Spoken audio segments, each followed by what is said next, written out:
Hump Day Hangouts. It is number 400. This is 400 episodes of Hump Day Hangouts. Today is the 13th of July, 2022. It's more of just an awesome, cool, round 100 number than a true anniversary. We were just talking about this, that the actual 8-year anniversary is coming up, but that's going to be a few months down the road. But we just still want to celebrate, right? Who doesn't like hundreds? So we've got some cool stuff going on today. We are, of course, going to answer your questions. But we also are going to be giving away some cool prizes. I'll get into that in a minute. First, I want to say hi to the guys and got a couple announcements, and then we will talk about what's going on today, and then we will get into answering your questions. So, Chris, how you doing today? Yeah, a bit tired. I was too excited. I couldn't sleep last night because of all the excitement for the episode 400. I was already dreaming about episode 500, but we'll see what happens then. There we go. Yeah, that's like 2 years down the road. So yeah. Oh man. Yeah, other than that, it's pretty good here. Weather's been cool, nice and stuff. Can't complain. Super productive. So much good stuff for you guys in store. Stay excited. I don't want to spill all the beans. Well, the Mastermind members have had access to one of the tools that we've been developing with a partner. Chris has been working on a lot of it, but I know he's just improved the reporting of it.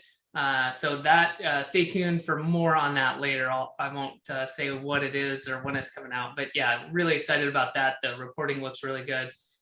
Cool to see that stuff coming together. So Bradley, how you doing today, man?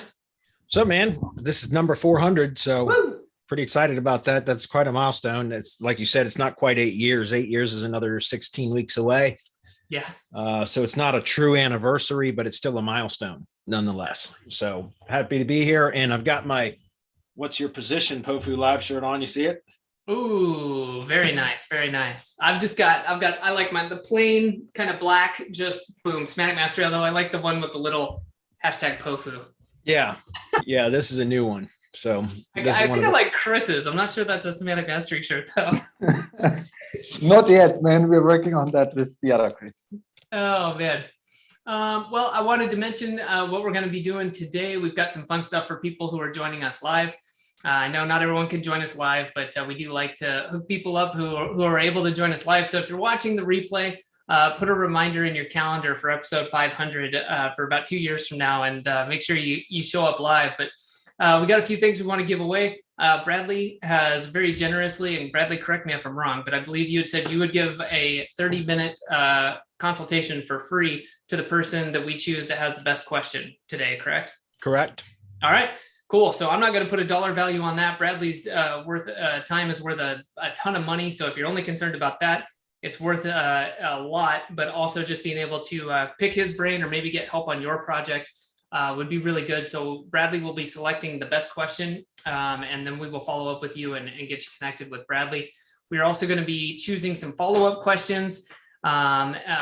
Chris and myself will, as well as for those of you who have been here, I know we've had people who comment on our videos from time to time. There's literally people who have been watching since episode 1 of Hump Day Hangouts, which is amazing and awesome. And thank you very much. Wow.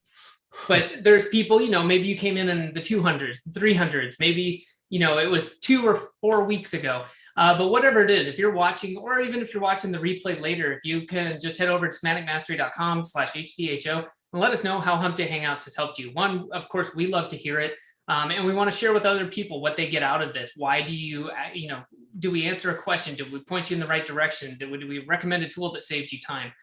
Whatever that is, we would love to hear that from you, and it helps us keep going. And we will also choose a couple people from that and the follow-up questions to give you some free shirts. So we have a couple different designs we can do, but we will get them printed. We'll let you, of course, choose the size, the color, and we will get you hooked up. So we will be announcing who's winning at the end today. And then we will have you contact support, and we will send over your information, get you connected, and either get you connected with Bradley if you're kind of the grand prize winner, or we'll take your information and get you those shirts for your prizes. So with that said, Bradley, I think you had something you wanted to share with everybody before we get into this, right? Yeah, a few things. Well, first, I want to briefly talk about the directory SOPs. So what I call the directory authority positioning model. So that, I've talked about this a lot, but the last 2 years, well, almost 2 years now, I've been working on kind of my own prospecting method, which utilizes a directory, a niche or industry specific directory. We're going to talk about that when I get into the local SEO presentation that I've been doing for the last few weeks. Last week, I didn't get a chance to do it, but anyway, the reason I'm bringing this up is because I just completed today and launched today or released today the SOP number 6 out of 7 for the directory authority positioning model. So that it's what's called the lead processing SOP. So that's what to do after a lead has replied back to the outreach. Like in other words, when using a directory, and again, I'm going to talk a little bit about this in the presentation today, because the presentation today is about how to get local SEO clients. And the most successful method I've ever used for landing local SEO clients has been using the directory method that I kind of developed. And it wasn't my idea, like the whole kind of using a directory method for prospecting and landing clients was actually, I got that idea from somebody else, but it was about building their method was about building a local directory. In other words, building a directory in your local town or a town, a specific city, for example, and then using that to secure clients in that city for local SEO services or local marketing services. I took that idea and ran with it on an industry specific level. Like in other words, because that, in my opinion, is the way better way to do it, because you can scale, but you only have to learn all the vocabulary and the keywords and the pain points and all what kind of copy converts and all that kind of stuff for one industry. And once you learn all that, you can duplicate that by location. Like in other words, you can just continue to expand into other areas, but offer it's the same industry. So you don't have to reinvent the wheel every time you land a new client in an industry that you're unfamiliar with, right? And so I took that idea and I ran with it. In the last 2 years, I've been working on that. And, the last 6 or 8 weeks now, I've been working on the SOPs for that, developing literally standard operating procedure for how to build the entire system, how to use the system for outreach and prospecting and sales and all of that. And so I've got one last SOP left to do before the sequence of 7 are done. And the last one is the video email SOP, which we have a product that I had started using video emails back in, I think, 2013, maybe, to grow my own agency. And this was way back when I was a Me Too agency, right? That was a Me Too or a generalist agency, which meant I would take on any client that would talk to me. You know what I mean? Like it didn't matter which industry it was in. And I started using video emails all the way back then, before there were like all these types of apps like Loom, and I use what's called SendSpark, but there's a ton of different like video email apps now. Bonjoro, Dubb. There are a lot of these different types of video email services. But way back when, it was a lot more difficult to set them up, but it worked really well. So we've got a product called Video Lead Gen System that teaches a lot of what I had done over the kind of the video email process I developed. And I even did an update to it a couple of years ago now that made it more of a streamlined process. But it's gotten even better. Like in other words, through my own practice and doing this regularly over the last couple of years, I've developed an even better, more streamlined way to do the video emails. And so that's the last SOP that I'm going to develop, is a full SOP on how to do the video emails with kind of a section or a module for how to find talent to do the video emails for you so that you don't have to do them. Because that's where I found that I end up being the bottleneck in my own agency when it's me doing the video emails. Typically, I always wanted to be the one doing it because I can convey what I want to convey I'm very confident in my abilities, and that comes through in my pitch during the video email. But there's a way, I'm not going to reveal it here, but there's a way to actually still convey what you want to convey, but have somebody else recording, like doing the manual part of it, which is recording the videos. And so that's kind of, I'm hoping to have that last SOP done by next Friday, not this Friday, but the following Friday, which I believe is the 22nd. So all of that is just to tell you guys that 6 out of 7 of the SOPs are now available. The only way you can get them is in the Mastermind.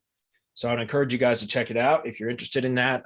It's what took me 2 years to develop, you could do in a month. You could build the whole thing out in a month and understand it and know it and have it working. And within 4 to 6 weeks, you could have a directory agency up and running that is generating leads on autopilot for your business, filling your pipeline full of prospects that makes it so much easier to land clients. And the last week alone, I got 3 inbound leads from tree service contractors from my directory site.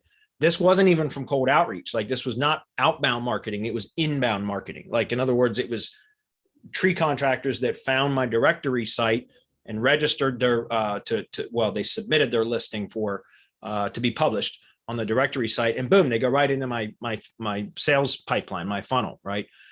So that's why I'm saying it's just an outstanding way, guys. Like, I don't even have to do a lot of outbound prospecting now because I get inbound leads all the time from my directory site. And we're going to talk about that a little bit today during the presentation. Adam, were you going to comment on that? It seemed like you wanted to say something.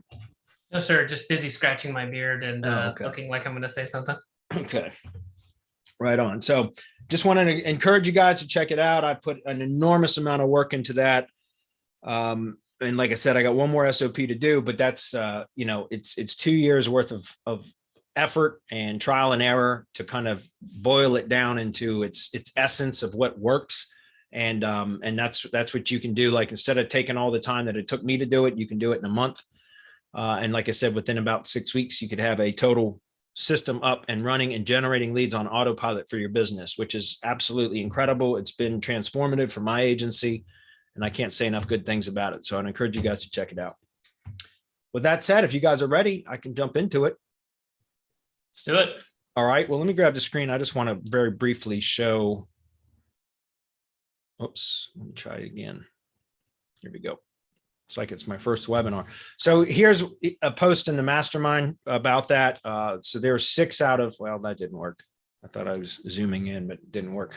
I've got 6 out of 7 of the SOPs done. I've still got 1 more left, video email. So I'll have that one done. Hopefully my goal is to have it done by next Friday. And I think I can hit it. So with that said, guys, I'm going to jump into this real quick. Over the last few weeks, last week I didn't get to it, but over the previous few weeks before that, I said that I wanted to just do a kind of a brief 10 minute or so presentation at the beginning of each Hump Day Hangout, which leads up to, like, why a local SEO agency? Why should you either run or like own or start a local SEO agency? And I've intentionally am doing this because once I get that last SOP done for the directory stuff, we're going to kind of package it all up. You still won't be able to get it unless you join the Mastermind. It's the only way that you can get it. At least as far as I know, that's how it's going to stay. I don't think we're going to sell it as a standalone product. But all of this, once the last SOP is done, we're going to kind of, wrap everything up and develop some marketing around that. And it will become kind of a flagship, product for us. That, again, as far as at least I think, it's still only going to be available in the Mastermind. But I wanted to kind of use these, like little brief presentations to kind of build up to that, if that makes sense. So I'm not going to go through all of these, guys, because I've been through these several times over the last few weeks. But right now is a good time for local SEO. As you can see, being in the SEO industry, there's increasing demand. It's steadily increasing, which is always a good sign. You definitely want to be in an industry that has an increase, either steady demand over time, or at least an increase in demand over time is ideal. You don't want to be in an industry that has a decrease in demand over time or declining demand. You don't want that, because obviously your pool of buyers will be less in a year from now than they are today. So this is a great industry to be in. I actually feel like right now is a better time to be in local SEO. The best time that since I started in this industry about 10 years ago. So I started learning local SEO about 12 and a half years ago. But I started my local SEO agency in 2012. So a little over 10 years ago. So local SEO services most commonly offered by local marketers. Google Business Optimization is the #1 most offered service by local marketers, which is obvious. It's also the one that's in the highest demand. The metrics that are most valued by local businesses. I find this absolutely incredible. I talked a lot about this in the last Hump Day Hangout when I went through this. So I'm not going to spend a lot of time on this, but it's vanity metrics. It's really interesting that the businesses that were surveyed, and I don't know how big the survey size was or the sample size was. It probably was listed in the survey. I just don't remember it. But what I find this to be absolutely insane or crazy is that Google local rankings, so Google Maps rankings, Google business rankings, are the most sought after or most valued metric for local businesses, more so than phone calls or leads, right? So Google Maps rankings, local rankings, Google Maps rankings essentially is the most important thing, with a close second being Google organic rankings. Then traffic metrics are third, number of new reviews is 4, and phone calls 5. Like that's all the way at the bottom of the list, which is, to me, is just absolutely crazy because you would think that, and oftentimes I've mentioned to clients, like the rankings, we measure rankings, we report on rankings, but what the most important metric is leads and sales, right? Like essentially leads and sales. Like I can help generate the leads, but they need to also be able to close those sales, right? Close those leads, turn those leads into paying customers or clients. And so I over the years, I've often, mentioned that to clients about how, we track local rankings and we're going to send rank reports and all that, and analytics reports. We show traffic numbers and all that. But really where the rubber meets the road, right? What is the most important metric? And it's revenue. It's leads and revenue. On the front end, it's generating leads. But if your client isn't able to convert those leads, then those leads really aren't all that valuable. And it could just be that they have a shitty sales system, right? They don't have a good follow-up system. They don't respond to inbound leads quick enough, or they just have terrible closers, like salespeople that just can't close. There's a number of reasons why they might not be able to close them, but usually the first kind of milestone or benchmark is to generate the leads for the client, right? And then after we have leads coming in steadily, if they're not closing them, then as a business consultant, I know we're SEOs or marketers, but I also kind of consider myself as a consultant with a lot of my businesses, where if I can help them to generate more leads, but they're not closing as many leads, like they're not closing a lot of them, then we start to look at their sales process, their follow-up process, and start to try to identify areas that are weak, right? Their weak points, things that can be improved upon. Because if they are able to close more of those leads, like what good is a lead if they can't close it, right? If I generate 50 leads in a month and they can only close, 1% of them, or let's say not even 10%, because that'd be 5 jobs in a month. But let's, if they close 1 or 2 leads out of 50 leads, that's a terrible conversion rate, right? And so that's where if it's not helpful to generate more leads if they can't close what they currently have. So that's why, like I said, it's interesting, but I'll generally start looking at their follow-up, what they do for follow-up, as well as sometimes also offer, depending on the industry, how to close jobs, right? How to help them create more revenue from those leads. So that's something that I have stressed over the years with my clients.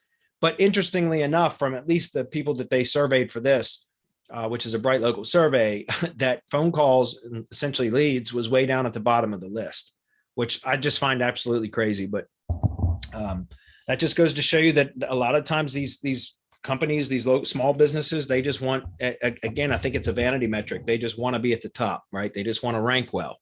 And so that it helped, I guess it's an ego thing, really. And the average monthly charge per client is about $1,500, well, $1,557, which is actually right on in line or aligned with a lot of our members at Semantic Mastery Mastermind. They come in, they get when you join the mastermind, you get a 30-minute onboarding call with me, a Zoom meeting. And I often ask a lot of our members, what their average are for their client retainer fees and that kind of stuff. And this is right aligned with it. Obviously, there's some that do like attorney marketing, and they might charge several $1,000s per month.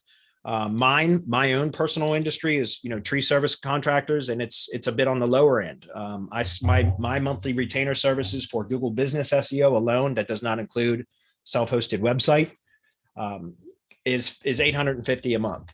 My average tree service contractor retainer fee is about $1,000 a month. And that's my average.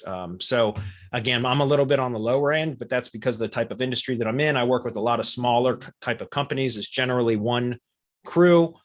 So I'm a little bit on the lower end, but I make it up in volume. So I just thought this was pretty interesting. This is kind of a good validation or confirmation that a lot of what I hear from our members in the mastermind is that this is about average. And they're right in line with that. Okay. How to start a local SEO agency. We're gonna talk about this just briefly, and then we're gonna jump into how to get local SEO clients. But select an industry or a specialization within an industry. I talk about this a lot. I think it's incredibly important. Instead of, like I said, being a Me Too agency where you'll talk to any business that you'll take on any client that will talk to you. I did that for several years, and it was just an enormous amount of work. You have to learn all the vocabulary, the keywords, the creatives, the copy that converts, the pain points. You have to learn the vocabulary at the business owner level, plus on the consumer level. So people that would be interested in that are seeking products or services that business provides. It's just an enormous amount of work. So like website structure, all that you have to learn all that stuff for every industry that you're going to work in. And I did that for many years, and my workload was enormous. And now that I focus only on tree service contractors, my workload has significantly been reduced because I already know it. I already know what keywords convert. I already have the website templates, the creatives. I know the copy that converts. I know which ads work. I know how to do the SEO for those contractors. I know what works to rank in Google Maps. So it becomes a hell of a lot easier. All I have to do is just duplicate what I've already done into different locations, swap out contact information and branding, and boom, things are up and running. So it's just been a hell of a lot better. Not only that, but you can become a big fish in a small pond versus a small fish in a large ocean.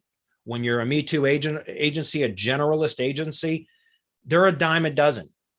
So what sets you apart or differentiates you from, or your agency from, all the other Me Too agencies out there? Pretty much nothing. And this is what can differentiate you, right? This can help to make you stand out, is to be a specialist and specialize in a very particular industry, or even a specialization within an industry if it's still a fairly broad industry. So that's something I recommend. You can charge higher prices. You'll have businesses in that industry start seeking you out because they already know that they want to work with an agency that specializes in their business type, their industry. So there's a lot of benefits for specializing, selecting a particular industry, or even a specialization within an industry. Develop a case study to show as proof that you can deliver results. We're going to talk about that more in just a minute on the next slide. A niche directory site works great for this. Choose one service to provide. And that doesn't mean that that's all that you can offer. I'm talking about you lead with one service, right? That you pitch, your pitch is always about that one service. You can always offer a suite of services, but your marketing, you should have one industry, one marketing channel to begin with, one message, one service to pitch. You should have all of that and just work on that until you become successful at it, till you make it work. Once you have that, you can start to expand and add this and add that if you want. But the problem is too many people, like, the grass is always greener on the other side, right? On the other side of the fence. People are always, if they start something and if they don't get immediate results, they change gears, right? They change directions. They try different methods. They try different, they try to pitch different services. They try different media channels for marketing, for prospecting, essentially. Don't do that. Like, pick one marketing channel. It could be cold email. It could be direct mail. It could be ads, paid ads, whatever. Just choose one media channel to use for prospecting. Choose one industry to target. Choose one service to pitch, right? That's what you're going to promote. Again, you can always offer additional services. I've always done Google Business SEO. More recently, though, I'm starting to test with selling. My front end offer is reputation building services, because I can do that. I can offer that for $100 a month. Whereas Google Business SEO, my starting point is $850 a month, right? And so it's likely, I don't have much data on this yet, but I will probably get a much higher conversion rate closing rate on $100 a month product than a $850 a month product. And then I can always, once I start to develop a relationship with the client, upsell to Google Business SEO. And I also do paid ads. I do YouTube ads. I do content marketing. I do a number of other types of things that can be upsold or cross-sold to the client once I've secured them as a client, right? So then prioritizing prospecting and sales above everything else, guys. If you want to start a profitable SEO, local SEO agency, then you need to prioritize prospecting and sales above everything else. You can find third-party fulfillment providers to fulfill the work, right? You can find those, they're a dime a dozen. Most people enter this industry thinking that all they have to do is learn how to do SEO and they're going to make money. And that's not true at all. So there's a lot of people that are really good at SEO that aren't making a damn bit of money or aren't making much money at all. And it's because they're unable to sell it, right?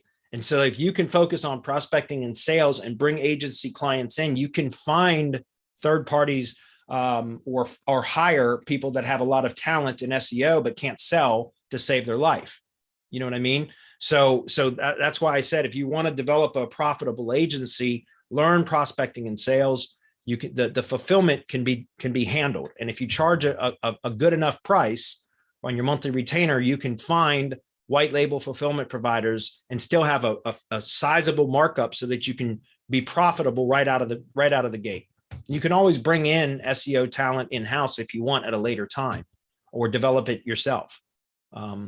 But anyways, refine your pitch through repetition until you have a winning recipe. That's why I was talking about stick with one thing, guys, one media channel, one industry. I can't tell you how many times I've talked to people on the mastermind calls, and they talk about switching industries. Well, I've been trying this and I really haven't had much success, so I'm going to switch industries. It's not the industry's fault. Right? If you're unable to be successful in an industry, if there are other marketing agencies that are successful in that industry, then it's not the industry, right? If there are people, if those industries are bidding on Google ads, they're paying, in my industry and tree service industries and most of the areas that I work, it's normal to pay $30 to $60 per click for a tree service job or tree removal, tree trimming, any one of them types of keywords, $30 to $60 per click. And so if there's people bidding on that, then the industry works. There's money there. If you're not successful in it, it's you. It's not the industry's fault. It's you. And I'm not saying that to be shitty. I'm saying that because you just haven't found the winning recipe yet. So stick with it until you find the winning recipe, because otherwise you're going to try the same shit with a different industry and you're not going to get results there because you don't stick to it long enough to make it work. And it will always be the industry's fault, right? So again, stick with something until you make it work. If you do your research up front before selecting an industry, you'll know whether it's profitable and if it's a viable industry to enter to begin with, right? And then nurture unconverted leads with educational emails, remarketing, direct mail. So this is the last slide, or excuse me, what local SEO services to offer. I'm just going to kind of skip over this. You can see these here. There are SEO services. These are kind of the default ones that I offer. Then there's other local marketing services here. Again, I do a few of these. Automated Conversations, which is my app that is basically sub accounts and high level that I sell to my contractor clients. YouTube ads, I do a lot of that. I do remarketing. I don't do retargeting, that's Facebook, but I do a lot of remarketing stuff for my clients. I don't do much email marketing.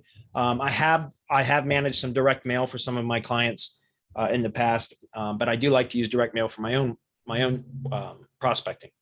So there you go. And then lastly, this is what we were going to cover today, and we'll do this briefly because there's not a whole lot to cover here, but these are what I do for how to get local SEO clients, right? And this is precisely why I started doing this whole kind of presentation thing to begin with, was to kind of promote this whole niche directory positioning, authority positioning model, is because it works so well for me. And I can't imagine it not working for anybody else. And we've got a few members in the mastermind that are actively pursuing this now. They're implementing everything that I've shared with the mastermind so far. So we've got a handful of people that are really, going after this. So build a niche directory site, guys. Why? Well, because it really helps you to, on an outbound marketing level, you can use it as an excuse to contact your ideal prospect. You can do cold outreach via cold emails. So, email marketing. what I do is like I target tree contractors with cold email, and I send them an email as a tech specialist with my directory with Tree Care HQ, right? So I'm not approaching them like all other cold emails that they get from SEOs, telling them they can rank them in Google for $100 a month, or they can build backlinks for them, and all these other kind of cold pitch emails that they get. This is an email where I'm not pitching anything. I'm just asking them to confirm their company's contact information for their free directory listing, their free page on the directory site. And so I'm approaching them not as an SEO, not as a salesperson, but as a tech specialist or a support tech with the directory, right? And all I'm trying to do is get confirmation that I have the contact information correct. And what they reply back and either confirm it, or they say, no, this needs to be corrected. Like, the company name's right, but the phone number is this, or no, here's my website address, or whatever. Once they reply, now I know I've got direct communication available with that. In my case, it's almost always the owner of the company. And so now I know that I've got direct communication with them, and I can transition very easily into my pitch, or I can ask if we actually jump on a call, which does happen. It's not all directly through email, but sometimes we will jump on a call, and I can ask them questions like, hey, so what, I can confirm their information and then ask them questions like, hey, what are you doing to generate leads for your tree service business?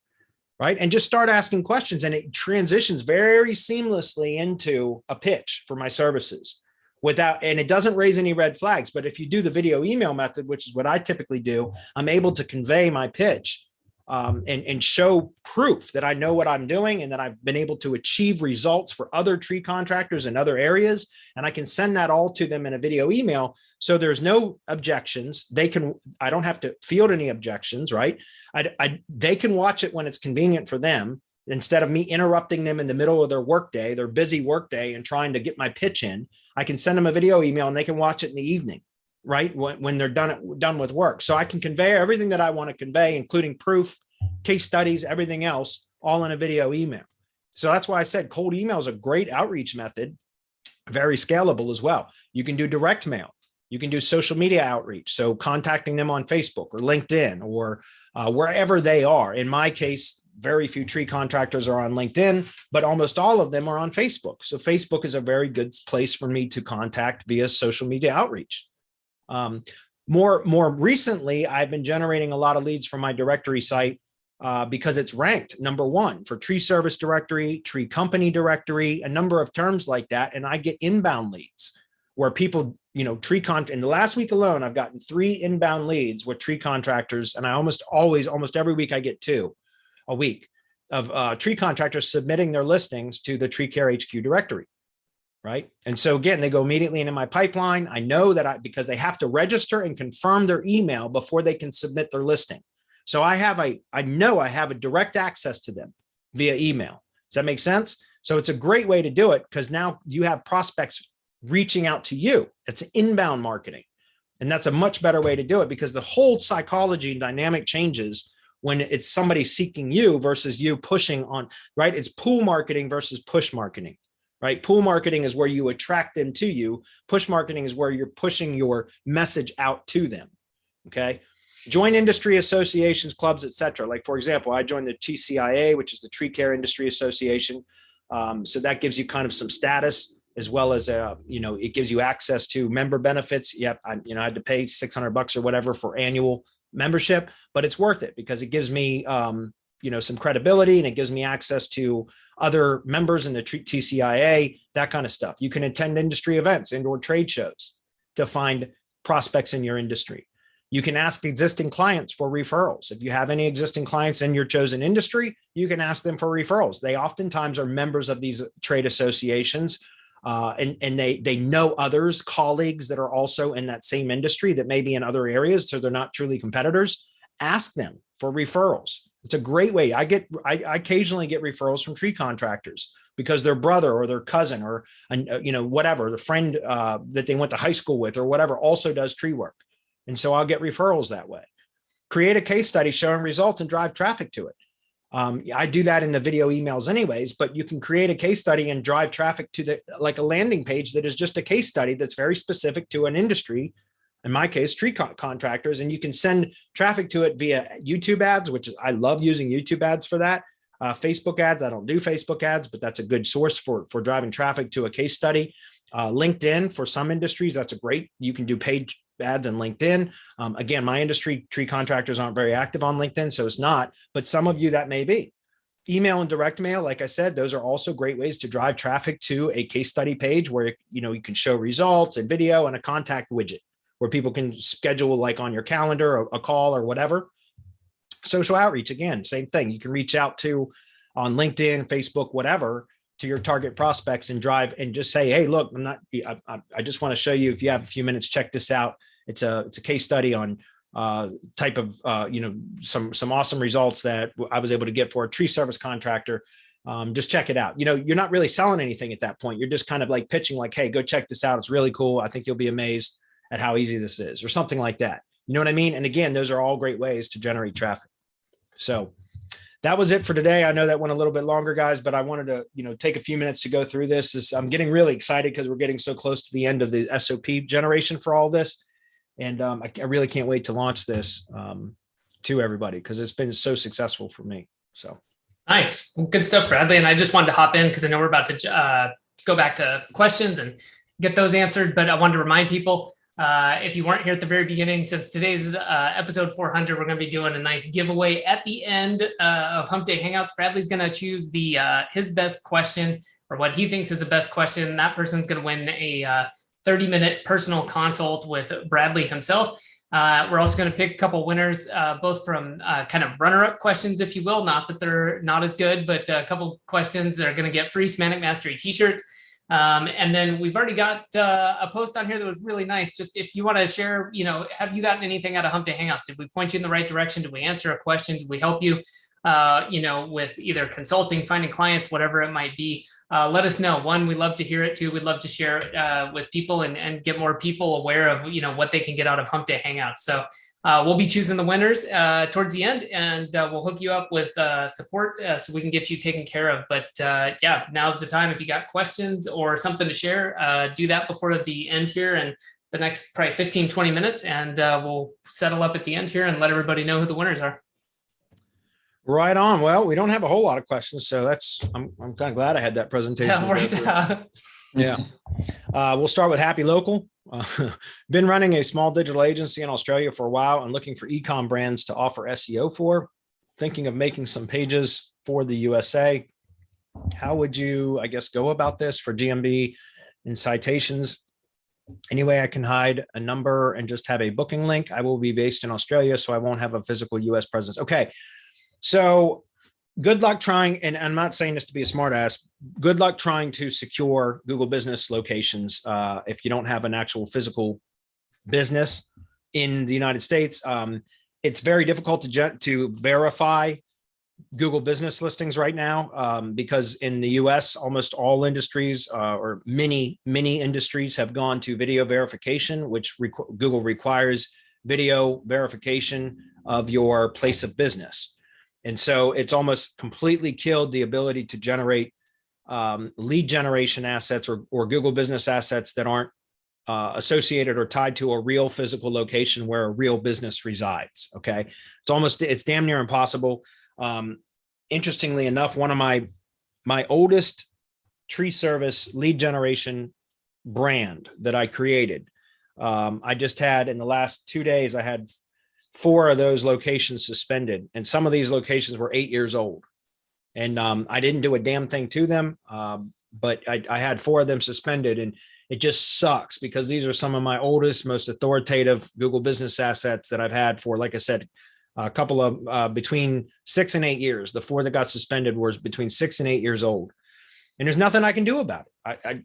They're gone. They're done. The only thing I can do about it is continue the organic stuff and then perhaps work some paid traffic stuff into it. So, you know, in the past, if something got suspended, I'd be like, okay, that sucks. I'm going to lose, you know, a couple of months worth of work, but I can go verify a new one in the same area and I can get it up and, you know, ranked in a couple of months and it'll start generating leads again. And unfortunately, like as I started, I don't know why they were suspended. And my assumption is that a competitor reported them or whatever. And my point is, I just had to recognize and swallow it and realize, like, they're gone. It's likely I'm never going to be able to get those back because, or even verify new ones in the same areas because of the video verification issue. So I'm not saying this to be a buzzkill. I'm saying this because it's very unlikely that you're going to be able to verify Google Business Assets. That said, if you figure out a way to be able to verify assets in the US without video verification, or to circumvent video verification, which I know there are some industries that aren't requiring that yet. And there are some certain situations, circumstances where you can still verify a Google business listing without the video requirement. I'm not exactly sure what those circumstances are, but if you are able to figure it out and figure out a way to verify Google business listings, what I recommend is just using a virtual phone number, a US-based virtual phone number that can forward the calls to whatever phone number you want, because you're going to have to publish a phone number for a local listing. Okay. So I would recommend that you have whatever sort of, you can do it with Twilio, you can use CallRail. There's a number of them out there. Just pick a virtual phone service, and then you can forward that to your Australian phone number. Okay. If that makes sense. So anyways, how would you go GMB and citations? Yeah. If you don't, again, once you have a Google business listing, that's part of the reason why it's dangerous to publish a street address for a lead gen asset, because somebody can verify very quickly whether or not, like, that's a real valid location. So, like, that's why UPS stores and things like that have always been dangerous for verifying Google business profiles, which doesn't really work much anymore now anyways. But because if somebody were to go, like a Google review or somebody worked for Google was good to go to Google Maps and search for the address that they found associated with the Google profile, and it shows up at a UPS store, right, or virtual mailbox, then they could very easily just suspend it for violation of terms of service. And I'm pretty sure that's what happened to 4 of my oldest lead gen assets over the last 3 days. Anyway, kind of sucks, but it is what it is. I'm surprised that this didn't happen sooner, to be honest with you. Like I said, I've had some of those assets for as much as 8 years, and they've been producing for 8 years, and I just lost them in the last couple of days. And that's very disheartening. But just so you guys know, in the mastermind, as soon as I get this last SOP done for the video email stuff, I've been working on the side on developing some methods for lead generation that aren't required to have a Google business location to still be effective. And I've got some really, really good results coming in. I'm certainly not going to talk about them here yet, but in the coming weeks, I'm going to be talking more about those in the mastermind. And eventually I will have kind of a whole SOP, standard operating procedure, developed around that plan. That's actually what I'm planning on doing for POFU Live this year, is having all of that, the method that I've been working on, which does not require Google business for lead gen. That's what I'm going to be talking about and revealing at the POFU Live event this year. So that's a good pitch for you guys to come join POFU Live this year. Okay. Moving on. You guys started SEO for an old, hey guys, started SEO for an old business that has acquired lots of domains over time through mergers, etc., some of which have good links. These are all 301 to inner pages. Wondering if there's anything I can do to power these up to help spread up some SEO and take advantage of these.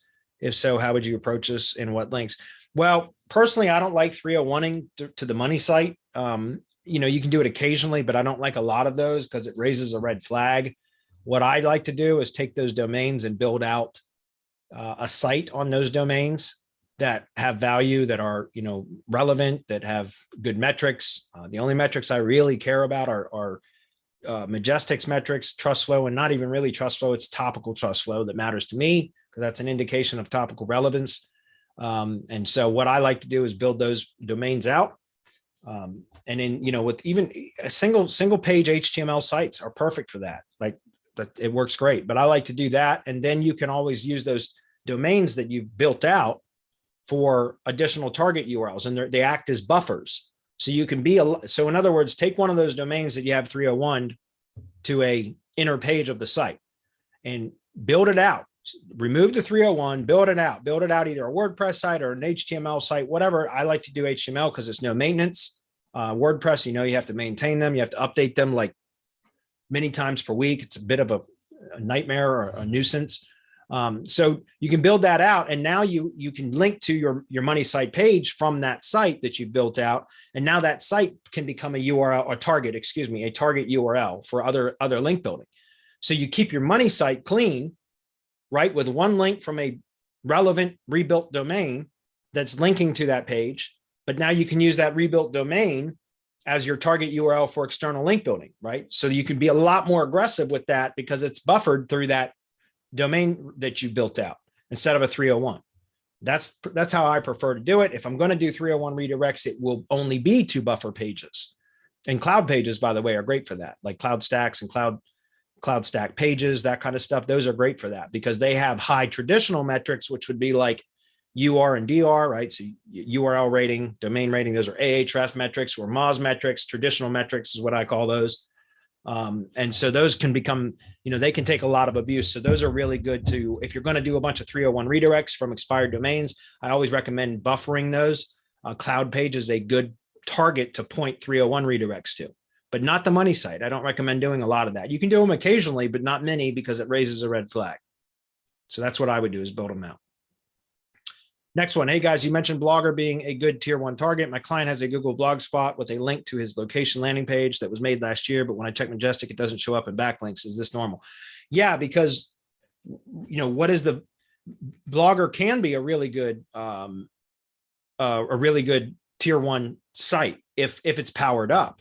But look at the backlink profile of that Blogger account, that Blogger blog. Does it have any backlinks? And if it does, are they all really low quality, shitty backlinks? Does the Blogger itself has zero trust flow, right? That's the whole point is, Majestic filters out a lot of the domains that are insignificant, low quality, like it won't show in the backlink profile. And they do that intentionally because, again, what's the point of tracking backlinks that are providing no value whatsoever? And so Blogger can't, unless you are powered up the Blogger, right, by building links to it and powering it up, preferably topically relevant links, you can spam a Blogger because it's a Google property. So you can spam the shit out of it with like bulk spam links, what I've always called kitchen sink spam. But those are low quality links that don't pass much topical relevance for sure. So I don't use any bulk spam anymore at all, but you can get a Blogger link to show up if you spam the shit out of the Blogger blog, right? With bulk spam. A better method is to do what I just mentioned. Like, again, you can find domains that were topically relevant or at least closely related categories that already have trust flow and topical trust flow in the appropriate category. And you could buy those domains that are available for registration and do a 301 redirect to a Blogger post or a Blogger blog. But generally, you're going to, you can do it to the profile URL, which would be the homepage URL of the Blogger blog, or to an individual post on the Blogger blog or page, post or page, or both.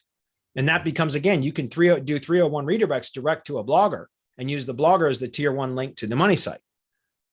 Or you can just build links to the Blogger. My point is, when you power up the Blogger, it will start to register in Majestic. If you go analyze it now and it's got next to no backlinks or really low quality backlinks, then it's all Majestic will often filter those out and won't show that as a backlink. You push a little bit of power into that Blogger, it will absolutely register. So, and I do like Blogger. I know that there's been some tests out there about people saying that they are toxic, and I'm not disputing that. What I'm saying is like a branded blogger, I've not experienced that. If you're doing like just kind of like third-party bloggers that, creating bloggers out there for backlink purposes only, then that I don't recommend that to link to your money site. But for a branded blogger, I've not experienced that. So that's like when you take your branded blogger that's associated with the brand, you publish a post on it that links back to a money site. It's not a syndicated post.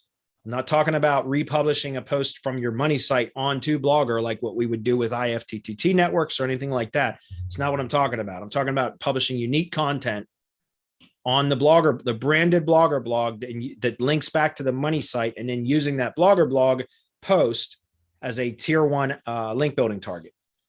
That makes sense. That's the way that I found it works really well. Next question. Hello, I have a question about links from cloud sites. Majestic says Amazon S3 is in arts category and that Google and Azure are in the computer category, but my client site is in the health category. So if I make a branded inner pages on these cloud site domains and point health links at them, the category is not going to match the root domain category. I thought the root domain had to be in the proper category, not just an inner page. So how does these cloud sites have any backlink power unless your client is in arts or computers? Cheers. Because take the cloud page URL and go analyze that in Majestic, and you'll see that there are no topical metrics. It's different because if the cloud page URL, you're not looking at the root there, right? Because the bucket is going to be kind of unique. So you've got like a unique URL each time, right? Does that make sense?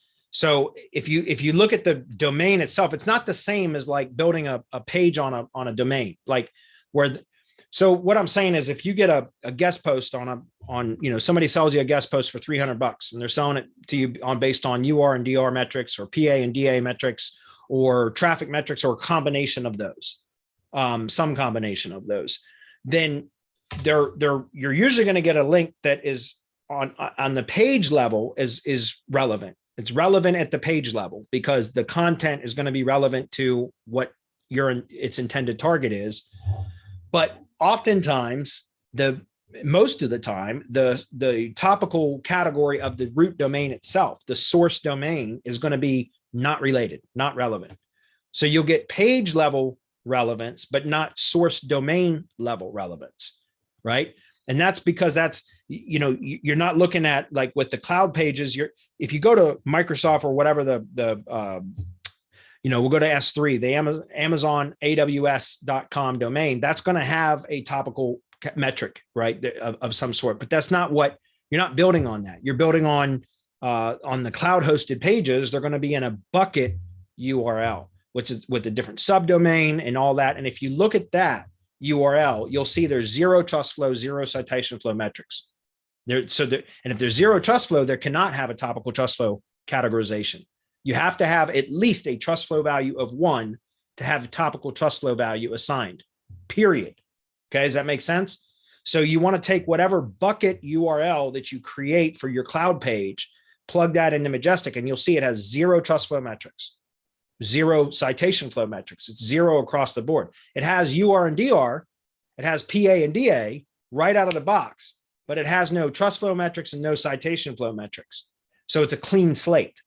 And I talked about this for those that purchased the Yaks, Desperate Nissens Yaks software through Semantic Mastery. We did a Yaks bonus webinar on how to do topical trust flow manipulation for cloud pages, cloud stacks, cloud pages, whatever. And I went through a 3-hour webinar specifically showing how you can manipulate that, because out of they come right as soon as you publish a page, a cloud hosted page on one of the cloud storage sites. It instantly has URDR, PADA metrics, but it has zero Majestic metrics. And then you can manipulate that the same way I just mentioned about the previous 2 comments, right? You can do 301 redirects with domains in the appropriate topical categories, direct to the cloud pages. I don't like to do a lot of those. That's a quick and dirty way to power up those cloud pages and push topical relevance into them. But I prefer to do built out rebuilt domains instead of just doing a bunch of redirects. Again, it's okay to use cloud pages as targets for 301 redirects because they can withstand it. They just like Blogger can take it. So a lot of authority, inherent authority in those. But I still prefer to build the sites out. Okay. That was a good question, but I think you're just a little bit off because it's different when you're talking about cloud storage URLs versus like an inner page of a typical domain, right? Does that make sense? It's really a different way to analyze it. That's an apples to oranges type of comparison. We want to compare like to like comparisons, right? So I don't know. Hopefully that made sense. We're almost out of time. Next one is, which cities outside of New York City, Miami, LA, Chicago, et cetera, have the best digital web design SEO scene for IRL meetups or networking, considering opening a local office, as I detest working virtually.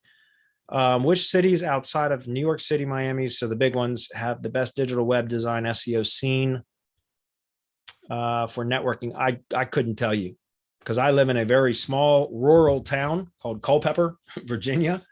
And I've been able to build a pretty successful business from my little rural town. So working virtually. Yeah, it's kind of an interesting one. I would just say, like, test the waters, like start looking around. If you can get a meetup together, then maybe that's a sign that there's something else there. I think there's no guaranteed, hey, here's the cities you can hit up. And I think you'd be surprised outside like Austin, right? That's a huge city with a lot of digital workers that's not on the list. So I think, feel it out. So this is something we can do is do top cities in US by population. Just go find one like this one here. And you can take the list of whenever it loads. I don't know why it's being slow, but anyways, you can take the list of cities that well, that's ridiculous. So I'm just going to close it down. Fuck that site.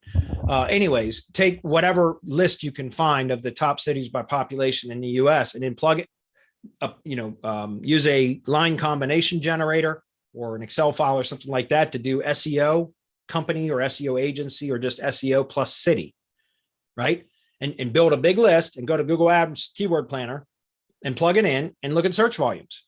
And whatever, I mean, like that's a good starting point. Then you can use Google's data. You can also look in Google Trends and look and start narrowing down by geography there and try to identify the cities that have the highest search interest for SEO terms. And that might be a way to kind of narrow that list a bit. Okay.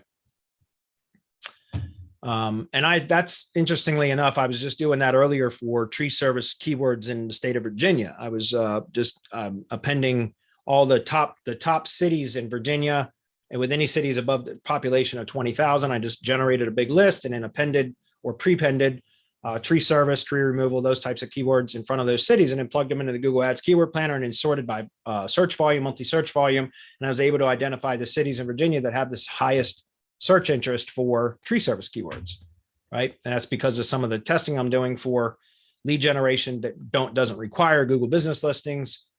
So I'm testing in various locations right now. So, all right, almost out of time. Hey guys, been watching you guys live the past few weeks, learning a ton every week. Been watching about 5 vids every day from your YouTube channel. Well, I'm sorry you have to suffer through that. Thanks, Bradley, for answering my topical relevance. Great questions last week. It seemed you were waiting for that question. Yeah, I love it. I love talking about link building, and I really do. I'm fascinated with it. So, Bradley, I want to say too, I mean, I'm not trying to monopolize you guys' time, and if you have to take off, but if we go a few minutes over today, I think I'm good here. I think there's some really good questions down here. Okay. Yeah, we've got a few more. I'll try to speed it up. JK2, what is a good profit margin to look for in a white label service? At least 50% markup.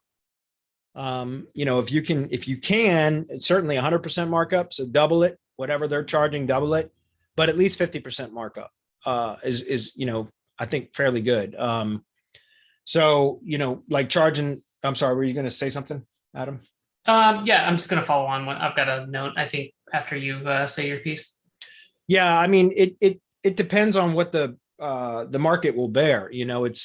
It depends on the industry, what you're going to charge, that kind of stuff, what the norm is. Also, like what are you providing exactly? What type of revenue can you generate for the company? That kind of stuff. But if you don't know all that yet, which sometimes you don't know until you get in and you start testing price points and you start working with clients in that industry to determine what really is the best kind of pricing strategies for the products or services that you provide, then, until then, like I said, I would start with at least a 50% markup. So if somebody's charging $500 a month for white label fulfillment, charge a minimum of $750. That's probably not going to be enough, depending on what your overhead costs are for, personnel and services and, subscriptions and things like that. That might not be enough. Generally, I'm going to look for close to 100% markup, close to. Cool. Yeah. The only thing I would add, I think you touched on, Bradley, is keep in mind, you probably have some costs in there you're not thinking of, whether it's your time to deliver it, if you're doing it yourself, or maybe down the road to have a VA deal with some of that. So if you can kind of factor that in, even if it's ballpark, it's better than just saying, well, I'm paying 100 and I'm charging 150 and that's it. Because there's usually something else in there, right? Do you have to create a report? Do you have to get it and then forward it on to the client? Or, there's usually something else going on. There's usually some sort of support, some sort of support expense associated with it. So just real quick, let me just show you guys something. So I've got the first SOP in my six out of 7 SOPs about the directory prospecting stuff. I've got the last module in that is specifically about white label fulfillment, because that's something that I can provide. And so here are kind of like white label fulfillment prices, and here are recommended retail prices for that. So this is what I was talking about. So $5.99 a month for low to medium competition location. The recommended retail price for that white label service would be $9.99 to $12.49 a month. So you guys see that's it starts at like, I don't know, 80%, I don't know, 75% markup and goes to 100% markup in that range. And this is just recommended or suggested retail pricing. For high competition location at $8.99 a month, white label, the retail pricing for $14.99 to $17.99 a month. So again, talking about as much as 100% markup. Does that make sense? So these are just, and again, this is just the first SOP of a series for what I was talking about earlier, right? Okay, moving on. Next one was Raisa. What's up, Raisa? Long-time listener. Yep, I'm familiar with the name. Bradley's advice helped me grow my agency significantly last year. Well, thank you. We appreciate you attending often. JK says, how much are you charging for YouTube ads? Are you doing fulfillment? How much time or client, if so? Yeah, I love YouTube ads for client stuff, guys, because it's very easy. It's all on the setup, and then the maintenance is damn near like non-existent. Like for YouTube ads, basically and that's why, again, I know the industry now, so I know which targeting to work that works for tree service stuff for running YouTube ads. So I don't really have to dial in campaigns anymore, because I can just start a new YouTube ads campaign for a tree contractor, and I know like it's already dialed in because I've already done it before for just in other locations. So that's why I said, but for me, like for YouTube ads, I use them mainly for branding campaigns. I've done it for lead generation, but it's hard to get the cost per acquisition low enough to make it suitable. I've been able to do it, but it took a lot of dialing in. So let me just explain. For YouTube ads, what I like to do for YouTube ads for clients is kind of a branding campaign. So what I'll do is I'll set the audience targeting or audience segmenting for an in-market audience or a life event audience or what they call an in-market segment or a life event segment or a custom segment, which I found out actually ends up working better. It takes a little bit of time to develop a custom segment that the AI, the machine learning has to learn when you create a custom segment. And we've got a training course that talks about how to do all this. But what I do is I just charge like a flat fee. And then I just use a portion of whatever that flat fee is for the ad spend. So for example, I've got one client that I charge $200 a month for YouTube ads, and I use about $90 a month for that in ads, which is $3 a day, if that makes sense. So basically the setup is just getting an ad created, which you can get on Fiverr, $50, $100, something like that. You can get a decent video created that can be used for branding purposes. And then I charge the client, but I run the ads through my account. So in other words, the YouTube ad is managed through my own Google Ads account. And I just basically manage it for them in like I said, I charge $200 and I use about $3 a day in budget, ad budget. So it comes out to be about $110. It's not much, but it's just an add-on service. It's not something I would do as a standalone. Well, because I offer SEO. In other words, it's just an add-on service that I offer to my clients. And, in some cases I'll charge $150 and use $2 a day. So it's $60 in ad spend. And then, I charge $150. But what I love about it is, again, once it's set up, it's like, other than reporting once a month, we got to go into ads and take a screenshot of the reporting. Other than that, there's basically no maintenance whatsoever. So it's a great service because it's just additional source of revenue that works. It keeps the brand name in front of prospects, in front of people that are in, so that when they are ready to, and you can also do that with remarketing, by the way. If the local business gets enough traffic, you can set up YouTube ads for remarketing purposes as well. Okay. Okay. Let's see. Am I doing the fulfillment? Yeah, but like I said, it's really easy. Especially once you know the targeting, you get your targeting right for a particular industry. It's the same. The locations change, but there's nothing else different about it. Like it's the same audience targeting, the same. If you build a custom segment and you do it through keyword search queries, which is a great way to do it, then once you have that dialed in, you can use that same segment in different areas. It doesn't matter. So an example, and I don't want to go too long on this, but an example, let me just give you an example. Because that's actually a really good question. So that's tree service keywords. Give me 1 minute. I've got I just want to show this to you guys because this is a great way to build a custom segment. So I've got tree service near me keywords right there. Whoops.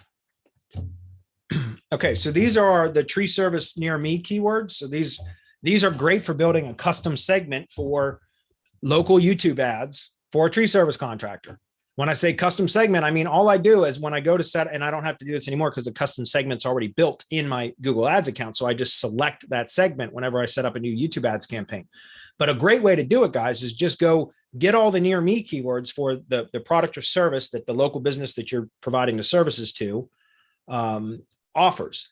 And you're going to have, like in this case, you'll see these are all near me keywords or variants of near me, like nearby, in my area, close to me, etc. Right? So you see all these keywords are near me, and you just create a custom segment where you copy this whole list of keywords and plug it in, and you say anybody within a 10-mile radius or a 5-mile radius or within these specific zip codes that have searched for any of these keywords in the past few 30 days or whatever it is, put them into a bucket that I can serve ads to. Does that make sense? And so that's why this is a great way to build a custom segment off of near me keywords, because anybody searching for any sort of product or service near me, that is a transactional keyword. It's high commercial or buyer intent, right? That means they're looking for that product or service near them so that they can purchase it, right? So these are great keywords to build a custom segment for local YouTube ads, because again, you're telling Google, I want you to take anybody within this geographic area that I define and put them into a bucket if they've searched for any of these keywords in recent history. And now my ads can serve to them. Anytime they're on YouTube, doesn't matter which topic or video they're trying to view, because they're in that bucket and they've searched for one of these types of keywords recently, they're going to see my ad, right? And it's pennies per view. So it's worth it. That's a great way to build a custom segment for local YouTube ads right there. Good question. I like that question. All right. I know we're over, guys. I'm sorry. Couple more seconds. Woo, episode 400. Yeah. It's all good. These are some good ones. Raisa says, was there a Google update that you lost your properties all of a sudden now after all those years, or did you change something? No, I didn't change anything. My guess is, Raisa, that I had a competitor report them. In fact, I had a tree service contractor that I had been buying leads from me for over a year, about a year and a half. And then I offered to him a revenue share model. I've talked about this many times. Most of my tree contractors are now on revenue share, where I get 10% of any jobs that they close, but they don't pay for leads that they don't close. And most of my tree contractors are on revenue share model. It's always been my preferred method. And now I have a way to track all that. Well, this contractor that was on pay per lead for about a year and a half, long story short, I pitched him the offer to shift to revenue share because I thought we had established a pretty good relationship. He took over the leads on revenue share, and for 3 months, I didn't get a fucking dime from him, not a single penny. And so I fired his ass. And I think he might have been the one that's reported my lead gen assets, and I got 4 of them suspended in the last couple of days. I didn't do a damn thing. I'm pretty sure that that's what happened, because he was stealing leads from me, and I fired him, told him to go shit in his hat, basically. And, a couple of weeks later, I started losing lead gen assets from the same brand. Of the assets were of the brand that I was using to send leads to him, if that makes sense. So my guess is he was pissed off that he stopped getting free leads from me, right? They weren't supposed to be free to begin with, but he was stealing them from me. So anyway, I think that's what happened.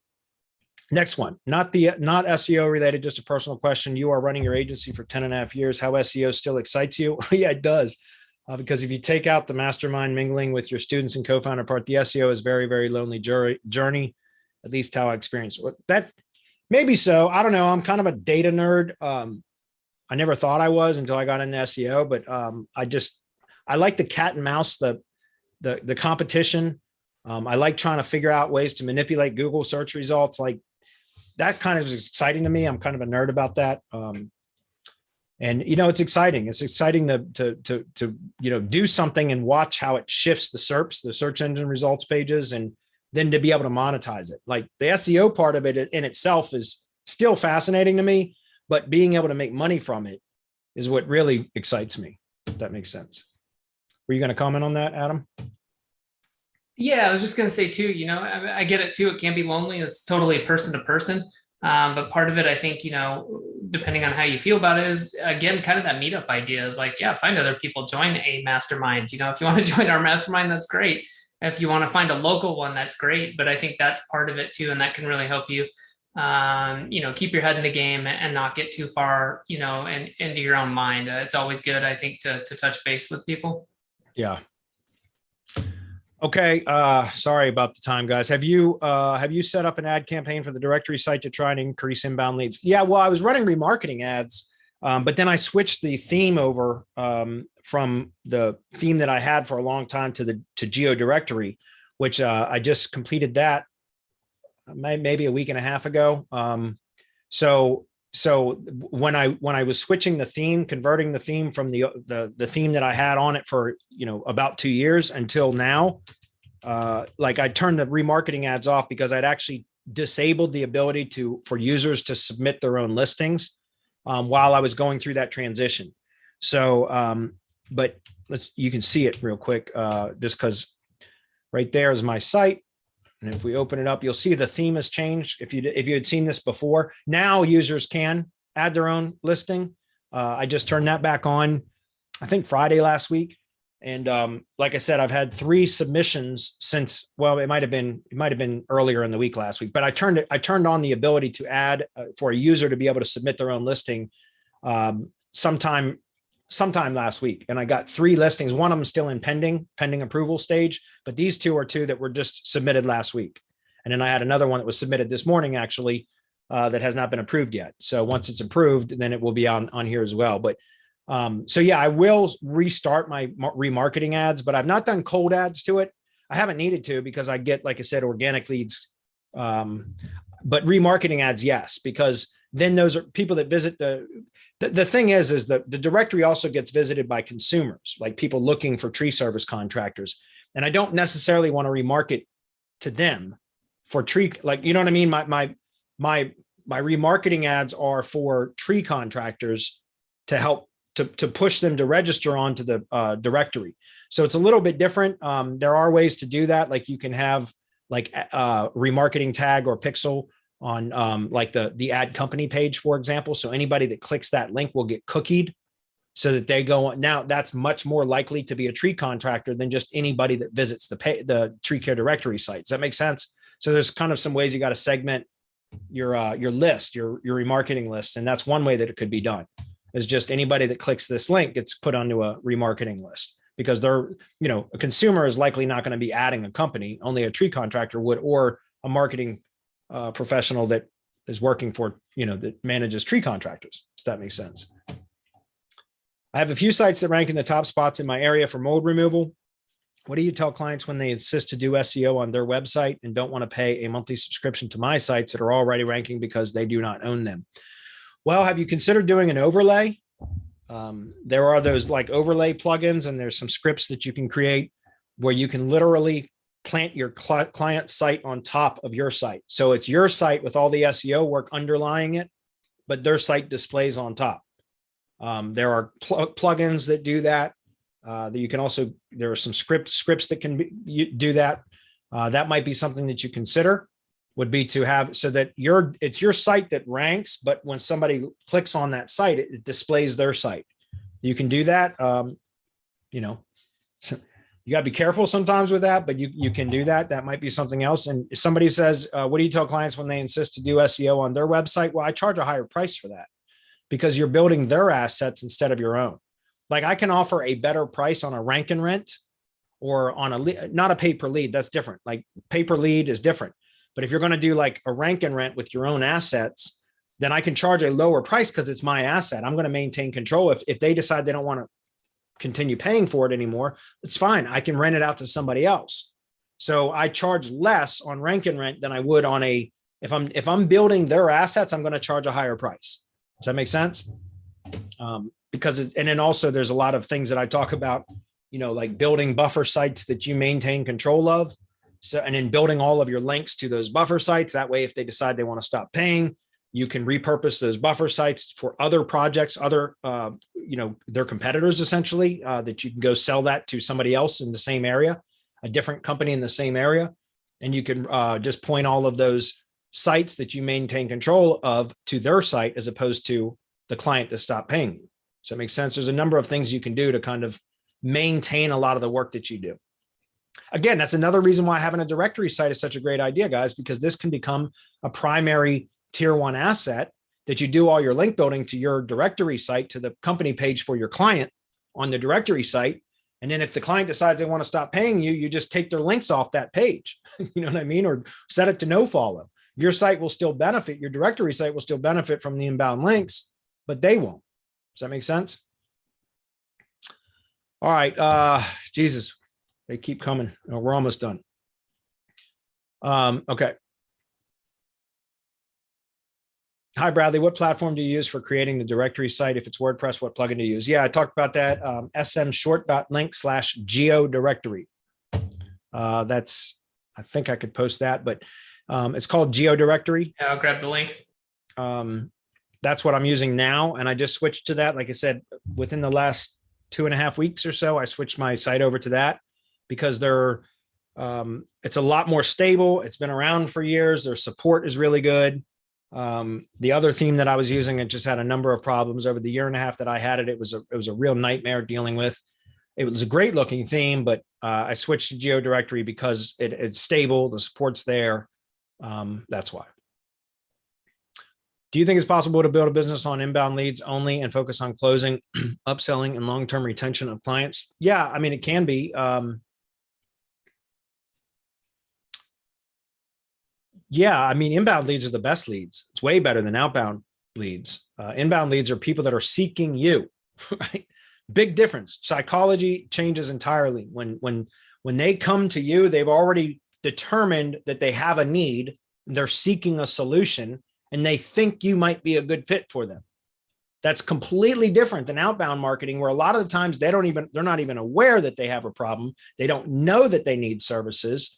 And now you've got to convince them that first they need the services that you're providing. You got to convince them first, you got a problem. Here's your problem. Make them aware that they have a problem. Then you have to tell them, this is the solution to your problem and I can provide it.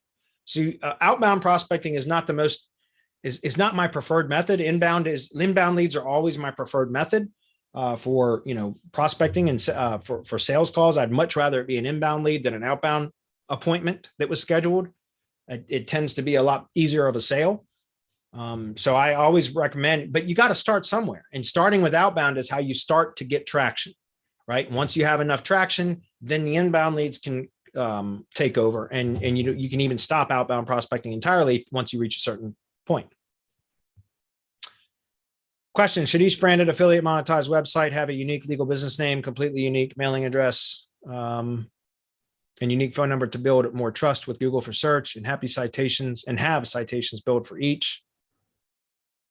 Currently, I have only one LLC set up. Happy 400th. Thank you for Hump Day Hangouts and answering all my questions, and everyone else is here. You're welcome. I like to just do DBAs. Like my primary, I've got one LLC that I own entirely on my own, but I've got a number of DBAs, or fictitious names. They're all registered with the state, but I have a number of DBAs, and that's the way that I do it. And that's just because having a separate LLC or different legal entity, corporate entity for each one becomes a nightmare tax time, right? You're gonna have a high tax bill. I don't like that. So I used to do that. I used to create a new LLC because it's easy to create LLCs for every single type of business that I wanted to start. And after a while, it becomes like you end up my tax preparer, my CPA, next thing you know, I'd get a big tax bill every year for tax prep services because I had a number of LLCs. And so I've since consolidated everything down to one that I own entirely on my own. And I've got a number of LLCs with my partners. but I have one LLC for my own business, which is the parent organization basically. And then I have a number of DBAs doing business as or fictitious names that are registered with the state and associated with my main LLC, but that's the way that I do it. Okay. Okay. I think we're done. Thank God. Yeah, some good questions. And to wrap it up, I'll give Bradley a second here to think of what was his favorite question from today. But Chris, going to start with you. We said we would hook some other people up with some free t-shirts. So if we call out your name as one of the winners, what you need to do is shoot an email to support@semanticmastery.com. Tell them that you're a winner, what size t-shirts you want, what color you want, and we might have to do some confirmation on that. But we'll work with you, get that done, and get you your shirt. So Chris, who won for yours? So the first one is NVDH, and the second one is Risa. Obviously, Risa is long-term participant and like definitely deserve this. So congratulations, and hope you enjoy your t-shirt. Awesome, guys. So yeah, if you can, shoot an email to support@semanticmastery.com, include a screenshot, and we may have you come back to this page and comment just to prove you are who you are. But do that, and we'll get you hooked up. So real quick, my two winners, I'm going to go with JK2 and Engaged Self, which I love the names that it just assigns. So appreciate your comments and questions today. Again, both of you shoot an email to support@semanticmastery.com. Let us know what size shirt you want, what color, and we'll get that moving for you. And last but certainly not least, Bradley, what was your favorite question today? Well, I'm gonna go with. Yeah, you can double up. Yeah, I'm gonna go with. I'm gonna invite Resa to schedule a call with me. Because I know I've recognized the name. I know they've engaged quite a bit with us over the years, especially the last year. So I'm going to go with that as a good question. And just because I want to reward people that attend and participate regularly, and then also to share the experience that, said that we helped them to grow their agency over the last year. So I'm going to go with that. Awesome. And I'm also going to go, I'm going to actually do a second one. And that's just because I like this question from Inama, not SEO related, but just a personal question about how SEO is still exciting to me. It absolutely is. Can you guys tell? I go off on, and it's funny because I'm doing sales calls all the time for my white label link building service for semantic links. And I get into the presentation and I just get on a roll. And it's because I get so nerd out about digging into backlink data, like now analyzing backlinks of not only their target assets, but the competitors. I just geek out about that stuff, man. And it's funny because my the people on the sales calls oftentimes say that, like, man, how do you get excited about this stuff? I can't help it. So I think that was a really good question. Just an interesting kind of not SEO related, but how do I, stay excited in the SEO industry. And it just excites me, especially the being able to manipulate Google and then make money from that. Kind of, it excites me. And being able to share that with others, that's exciting too. So Resa and in Inama, or whatever that name is. Yeah, get in touch, email to support@semanticmastery.com, and then we will connect you with Bradley so you can get on a call or an individual call, each of you with Bradley. So good stuff. Sweet. Wow, this was a 90-minute one. I was looking earlier and we were like, there's only like 5 questions for episode 400. That's funny. Yeah, like always, right? The questions come rolling in as people join up. So thanks everybody for your great questions. Thanks for being here for 1 episode, 400 episodes, anything in between. Yeah, and this makes up for the one a couple of weeks ago where we got rained out. So good now. We made up for it. All right, guys. Thanks, guys.